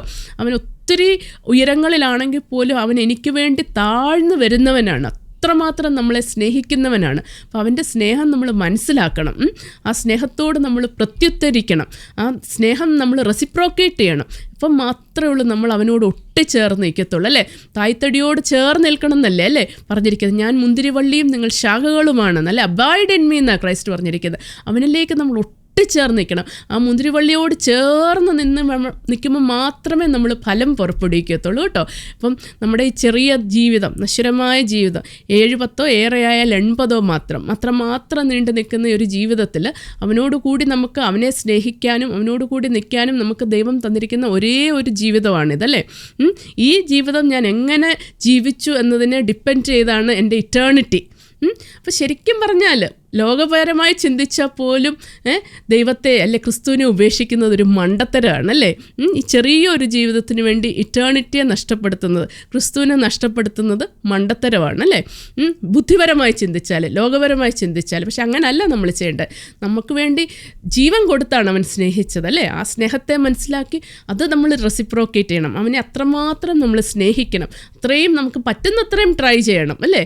നമ്മുടെ സ്നേഹത്തിനൊക്കെ ലിമിറ്റേഷൻ ഉണ്ട്, പക്ഷെ നമുക്ക് പറ്റുന്നത്ര നമുക്ക് ശ്രമിക്കാം, അല്ലേ? ഞാൻ സ്നേഹിക്കുന്ന ഏറ്റവും കൂടുതൽ ക്രിസ്തുവിനെ ആകട്ടെ, മറ്റാരേക്കാളിലും അധികം ഞാൻ അവനെ സ്നേഹിക്കാൻ എനിക്ക് ട്രൈ ചെയ്യാം, അല്ലേ? എൻ്റെ സ്നേഹത്തിന് കുറവുണ്ടെങ്കിലും ഏറ്റവും കൂടുതൽ എനിക്ക് അവനെ സ്നേഹിക്കാൻ ട്രൈ ചെയ്യാം, അല്ലേ? എൻ്റെ ഭർത്താവിനെക്കാട്ടിലും മക്കളെക്കാട്ടിലും അല്ലെങ്കിൽ എൻ്റെ മാതാപിതാക്കളെക്കാട്ടിലും എല്ലാം എനിക്ക് അവനെ കൂടുതൽ സ്നേഹിക്കാനായിട്ട് ട്രൈ ചെയ്യാം, അല്ലേ? അങ്ങനെ ഒത്തിരി കുഞ്ഞു കുഞ്ഞു കാര്യങ്ങൾ പഠിച്ച്, കുഞ്ഞതും വലുതുമായ ഒത്തിരി കാര്യങ്ങൾ കർത്താവിനെ പഠിപ്പിച്ചു. അതിൽ കുറച്ച് കാര്യങ്ങൾ നിങ്ങളുമായിട്ട് ഷെയർ ചെയ്യാമെന്ന് വിചാരിക്കുന്നു. അപ്പോൾ നിങ്ങൾക്കെല്ലാം ഇഷ്ടപ്പെട്ടെന്ന് വിചാരിക്കുന്നു. Thank you so much. God bless you all.